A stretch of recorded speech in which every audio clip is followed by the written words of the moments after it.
Hi hello. ഇപ്പോൾ സമയം 6 മണിയായി. മക്കൾക്ക് സ്കൂളും മദ്രസൊക്കെ ഉള്ളൊരു ദിവസമാണ്. നമ്മൾ തലേദിവസം തന്നെ എടുത്തു വെച്ച ചായക്കുള്ള വെള്ളമാണ് ഈ ഗ്യാസ് സ്റ്റൗമ്മൽ. അതൊന്ന് കത്തിച്ച് കൊടുക്കണം. ഇതിനിടയിൽ മക്കളെയൊക്കെ ഒന്ന് വിളിച്ചുണർത്തുകയാണ്. അപ്പോൾ ഇന്ന് രാവിലെ നമുക്ക് കഴിക്കാനായിട്ട് സീയപ്പാണ് ഉണ്ടാക്കാൻ പോകുന്നത്. അപ്പോൾ തലേദിവസം തന്നെ കുതിർത്ത് വെച്ച അരി ഒന്ന് കഴുകിയെടുക്കുകയാണ്. വെച്ചിട്ടും തേങ്ങയൊക്കെ ഇട്ടിട്ട് ഉണ്ടാക്കാറുണ്ട്. അരി കുതിർത്ത് കണ്ടും അപ്പം ഉണ്ടാക്കാറുണ്ട്. കുട്ടികളവിടെ പല്ലേക്കുന്നുണ്ട് കേട്ടോ. എന്തായാലും നമ്മുടെ അരി ഒന്ന് അരച്ചെടുക്കുകയാണ്. നന്നായിട്ട് അരച്ചെടുത്തിട്ടുണ്ട് കേട്ടോ. അപ്പത്തിൻ്റെ കൂടെ കഴിക്കാനായിട്ട് തലേദിവസത്തെ ചിക്കൻ കടായി ഉണ്ട് കേട്ടോ. അപ്പത്തിൻ്റെ ഞാൻ മിക്സിയുടെ ജാറൊക്കെ ഒന്ന് കഴുകി എടുത്ത് വെച്ചിട്ടുണ്ടായിരുന്നു കേട്ടോ. അഞ്ച് നല്ല ഉറക്കത്തിലാണ്, അവൻ ഉണർന്നിട്ടില്ല. അപ്പോൾ അവൻ എഴുന്നേൽക്കുമ്പോഴത്തേന് നമ്മുടെ ജോലികളൊക്കെ ഒന്ന് തീർക്കണം പെട്ടെന്ന്. കറി വെക്കാനും ഉപ്പേരിക്കുള്ളതും പച്ചക്കറികളൊക്കെ ഒന്ന് കട്ട് ചെയ്ത് ഫ്രിഡ്ജിൽ ഇന്നലെ തന്നെ വെച്ചിരിക്കും. അതൊന്നും എടുത്ത് പുറത്തേക്ക് വെക്കുകയാണ്. ഇന്ന് നമുക്ക് ബീൻസ് തോരനും അതേപോലെ മത്തൻ കറിയാണ് വെക്കാമെന്ന് വിചാരിക്കുന്നത്. അപ്പോൾ നമുക്ക് അപ്പം ചുടാനുള്ള പരിപാടികളൊക്കെ ഒന്ന് നോക്കാം. അതിനായിട്ട് ചട്ടി വെക്കുകയാണ്.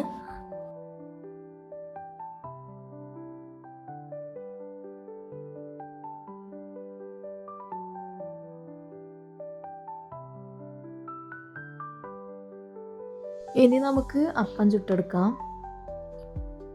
ഇതിനിടയിൽ മക്കൾക്ക് മദ്രസക്ക് പോകാനുള്ള ചായ ഒരു പാത്രത്തിൽ ഒഴിച്ച് ചൂടാറാൻ വെച്ചിട്ടുണ്ട്.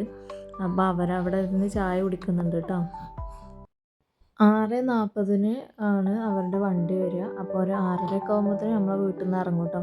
ഇവിടുന്ന് കുറച്ച് അങ്ങോട്ട് പോകണം വണ്ടി വരുന്നിടത്തേക്ക്. അങ്ങനെ ബാക്കിയുള്ള അപ്പം കൂടി ഞാൻ ചുട്ടെടുക്കുകയാണ്.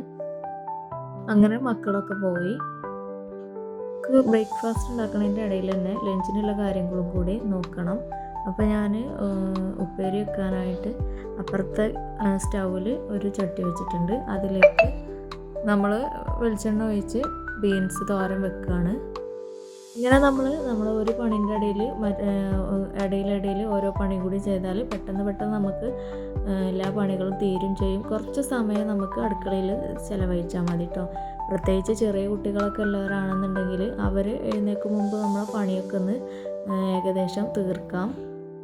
എഴുന്നേറ്റാൽ പിന്നെ ഒരു പണിക്കും അവൻ അയക്കില്ല കേട്ടോ. കൂടെ തന്നെ എപ്പോഴും ഇരിക്കണം.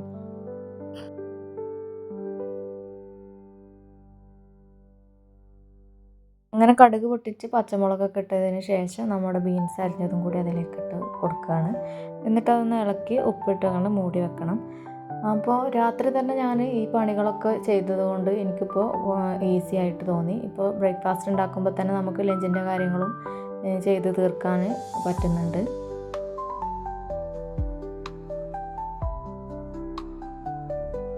അങ്ങനെ അപ്പം ചുട്ട് കഴിയുമ്പോഴത്തേക്കും എൻ്റെ കറിയും അതേപോലെ തന്നെ ഉപ്പേരിയൊക്കെ ആവാറുണ്ട്. ആദ്യം തന്നെ ഞാൻ ഉപ്പേരിയും കറിയൊക്കെയാണ് ഉണ്ടാക്കൽ. പിന്നെയാണ് കേട്ടോ ചോറ് വെക്കൽ. ഇതിനൊരു കാരണം കൂടി ഉണ്ട് കേട്ടോ. നമ്മൾ ചോറ് ഉപ്പേരിയും കറിയും ആക്കാൻ വേണ്ടിയിട്ട് നമ്മൾ ഗ്യാസ് സ്റ്റൗവിൻ്റെ അടുത്ത് തന്നെ നമ്മൾ അപ്പം ചൂടുന്ന ആ ഒരു ടൈം ഫുള്ളും നമ്മൾ അവിടെ നിൽക്കുകയാണ്. അപ്പോൾ ആ മറ്റേ അടുപ്പിൽ തന്നെ നമുക്ക് ഓരോ കാര്യങ്ങൾ ചെയ്താൽ ഉപ്പേരിക്കാർക്ക് നമ്മൾ അങ്ങനെ അടുത്തുനിന്ന് പെട്ടെന്ന് ഒഴിഞ്ഞു മാറി പോകാൻ പറ്റില്ലല്ലോ. ചോറാകുമ്പോൾ ആ ചോറ് തീമിട്ട് നമുക്ക് നമ്മുടെ തുടക്കലും തിരുമ്പലൊക്കെ കഴിക്കാം. ഒരു കാര്യം നമ്മൾ ചെയ്തുകൊണ്ടിരിക്കുമ്പോൾ തന്നെ അതിൻ്റെ കൂടെ തന്നെ നമുക്ക് എന്തെല്ലാം ജോലി ചെയ്ത് തീർക്കാൻ പറ്റുമോ അതൊക്കെ ഞാൻ ചെയ്ത് തീർക്കലുണ്ട്. അങ്ങനെയാണ് എൻ്റെ പണികളൊക്കെ പെട്ടെന്ന് കഴിയുന്നത്. ഇതിലേറും അപ്പം ചുട്ട് കഴിഞ്ഞു. അപ്പോൾ അപ്പുറത്തെ അടുപ്പിൽ നമ്മൾ കാനുള്ള മത്തനും അതേപോലെ മത്തന് കുക്കറിലിട്ടൊന്ന് വേവിക്കുകയാണ്. തേങ്ങ അരക്കാതെയാണ് കേട്ടോ മത്തൻ കറി വെക്കുന്നത്.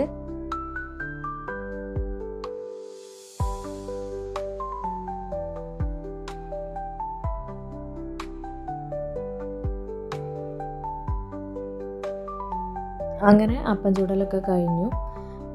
ഇനി ആ ഒരു ചട്ടയിൽ ഒന്നും കൂടി ഓയിൽ തടവിയതിന് ശേഷം ഞാൻ ആ ചട്ടി എടുത്ത് വെക്കുകയാണ്. അപ്പം ചുട്ട് കഴിഞ്ഞ് ആ ഒരു സ്റ്റൗവിൽ തന്നെ ഇനി നമ്മൾ ചോറ് തീമിടാൻ പോവുകയാണ്. അതിനായിട്ട് അരിയൊക്കെ ഒന്ന് അളന്നെടുക്കട്ടെ. ഞാനിവിടെ 1.5 പാട്ട അരി അല്ലെങ്കിൽ 2 പാട്ട അരി അതിലേറെ ഇടലില്ല കേട്ടോ. അതിന് ഞങ്ങൾക്ക് എല്ലാവർക്കും കഴിക്കാൻ മാത്രം ഉണ്ടാവും.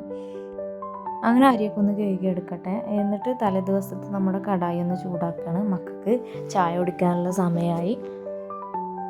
അപ്പോൾ അവർക്ക് ഉള്ളതൊക്കെ ഒന്ന് എടുത്ത് കൊടുക്കുകയാണ്.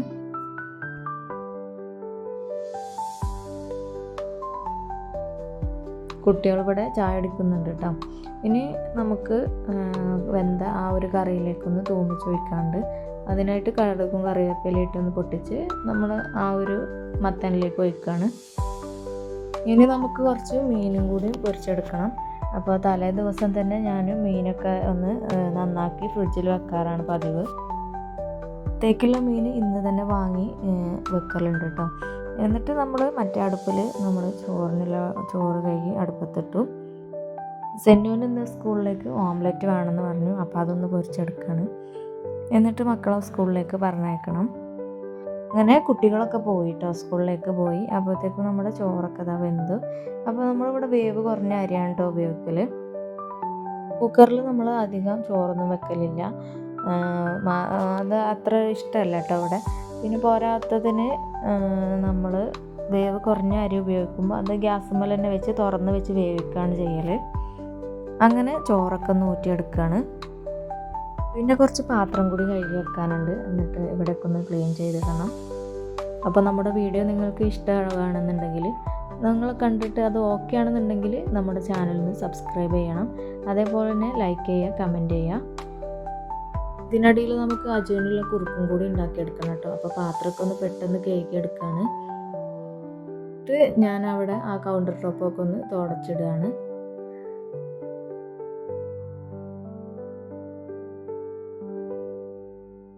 കിച്ചണിലെ ഏകദേശം പണി ഇവിടെ കഴിയാറായി.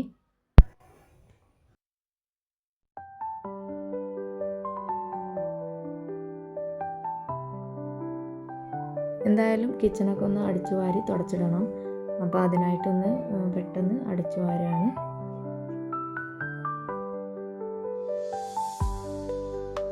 ഇത് കഴിഞ്ഞപ്പോഴത്തേക്കും അജു എഴുന്നേറ്റിട്ടുണ്ട്. അപ്പോൾ അവനെ അവിടെ അവൻ്റെ കാര്യങ്ങളൊക്കെ ഒന്ന് ചെയ്ത് കൊടുത്തിട്ട് അവന് അവിടെ ഹാളിൽ ഒരു ചെറിയ കടക്ക വെച്ച് കിടത്തിയിട്ടുണ്ട്. അപ്പോൾ നമ്മളെ പണികളൊക്കെ തീർന്നു. അപ്പോൾ ഇതൊക്കെയാണ് നമ്മുടെ ഇന്നത്തെ വിശേഷങ്ങൾ. അപ്പോൾ നിങ്ങൾക്ക് വീഡിയോ ഇഷ്ടപ്പെടുകയാണെങ്കിൽ നമ്മുടെ ചാനലൊന്ന് ലൈക്ക് ചെയ്യണം, കമൻറ്റ് ചെയ്യണം. Thank you for watching.